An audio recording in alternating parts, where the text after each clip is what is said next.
The following review is intended for entertainment purposes and targeted for adult fans of the series.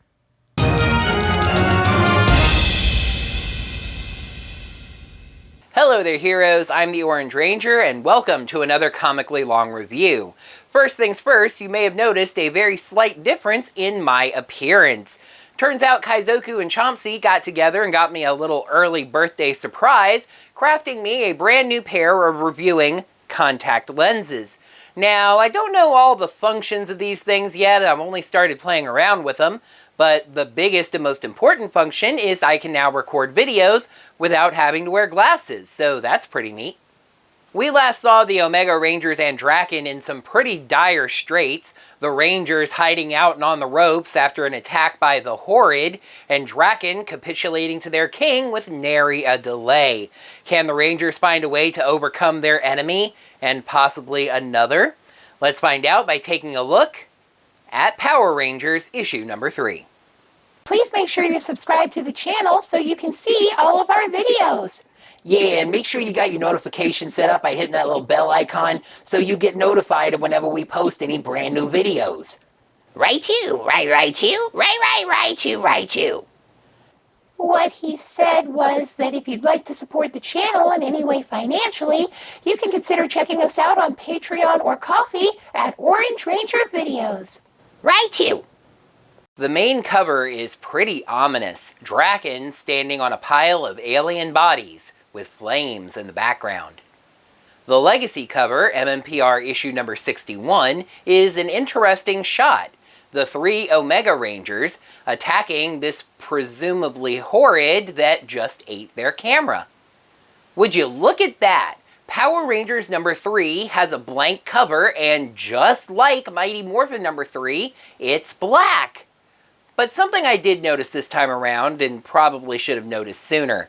Just in case someone gets confused and wonders what Mighty Morphin is without a cover to show them that it's Power Rangers, the blank covers for Mighty Morphin have Power Rangers written on them as well. Beautiful alternate cover of Trini paint morphing, as I've come to call it, into Omega Yellow. Interestingly, the story begins with the Horrid King giving us exposition about them. I'd give it some props if surprisingly this were an entire expository issue about the Horrid, but I'll say in advance it is not. They were a peaceful, wise, and compassionate people who basically advanced as far as they could on their world and then went into space to keep messing with science. But then they did a bad science, and as often happens when science is done badly, something exploded. However, the explosion of their planet, I guess, didn't kill them, but trapped them between realities and made them zombies. They took a few hundred years to learn about their new superpowers, mainly the ability to absorb life force like the Fangire from Kamen Rider Kiva, becoming new corporeal beings, the Horrid. Drakkon licks the king's boots. Okay, not literally. But he's not interested. They are hungry, and Drakkon promised a meal. Drakkon again agrees. First the Omega Rangers, then all the worlds they want. He even says that the Rangers are not his friends, and he'll help them get all they deserve. However, we see that G is listening to Drakkon via his compliance collar. G lets Trini back into the ship, joking that next time she's on her own. Zack points out that if everyone else is trying to be the comic relief, they're in trouble. Jason says they found a safe spot. From the looks of it, it's the shuttle bay, which I could swear they were already standing in. Anyway, Zack confirms we're dealing with Attack of the Space Vampires here, and is indeed pretty pissed off they've been led into this. G says it's possible they weren't. Since these creatures are multiphasic, they may have just drifted through them. The Rangers discuss their options, Zack suggesting abandoning ship and blowing it up with them inside. I say we take off and nuke the entire site from orbit. Trini asks what about Drakkon, quickly clarifying that they need him to find the Imperials, which they have only now started to refer to in the plural.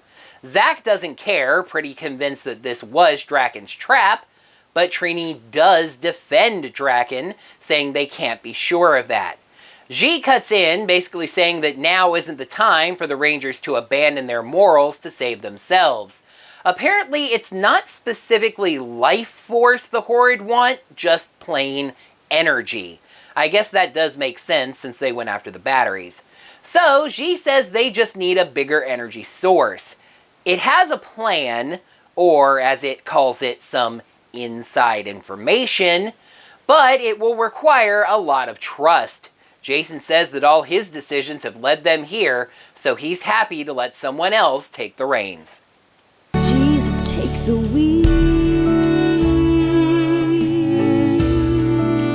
Zack and Yale are getting along so well now that Zack can have Yale sniff ahead for danger. The Rangers tease Zack about this a bit, and he finally opens up about what his deal was with Yale. When Zack was 6, his dad brought home a stray puppy. He got along fine with the dog until one day he got between it and its food bowl. I'm not even sure what that means, but you can presume that the dog bit him. Moving right along. Yale stays behind to watch their 6, and the Rangers are going out into space to take out the stragglers Trini didn't quite handle.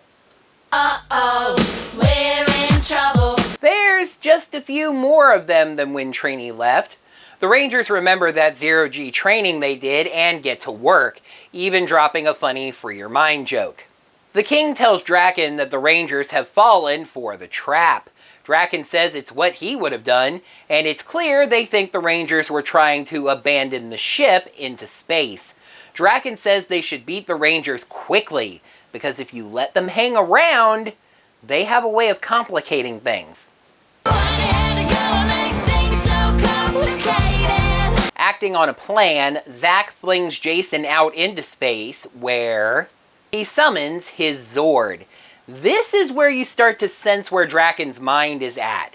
That is the complication, he says. They can use that to escape. Or worse, they could use it to destroy the ship. Then where would you be? You better send every soldier you have to go get it. The King complies, sending even the Horrid defending him out at it. The Zord starts running down quickly, as even the nebula itself seems to absorb power. The Horrid swarm the Zord, much like the Anointed did. But they learned from that experience. Maybe these Zords could use some shields. Jason activates an Omega Fire Field. The shields are basically pure energy, so they draw even more in. It's working, but not completely, as Zack and Trini are still dealing with quite a few. Drakkon brings up an interesting little point to the King. He's totally defenseless right now. Coincidence of all coincidences, that's when G and Yale walk in. Yale is all flared up, but G is also patterned in like red Tron energy, and it's pretty badass. G demands the King surrender and call off his soldier, or he lets the dog, Yale is a freaking cat, I swear, off the leash. The King is unthreatened and unaware of Drakkon back here with a stick. That's gonna leave a mark. You'd shoot a man in the back. Well, it's the safest way, isn't it? I mean, if you think about it, this is kind of Drakkon's signature move. He's pretty good at stabbing people in the back. The King dies, saying he and Drakkon could have ruled the universe. And chillingly, Drakkon says he intends to. Just as Jason's shields are about to break, it turns into an ant situation. The King has died, the soldiers die as well. Drakkon says he's glad G got his message, and G is surprised that this seems to have been intentional. How else could Drakkon have helped? The Rangers beam back into the ship and quickly get the batteries into place. G fires the engines, and linked with the red Omega Zord, they clear the nebula. I'm glad that adventure's over.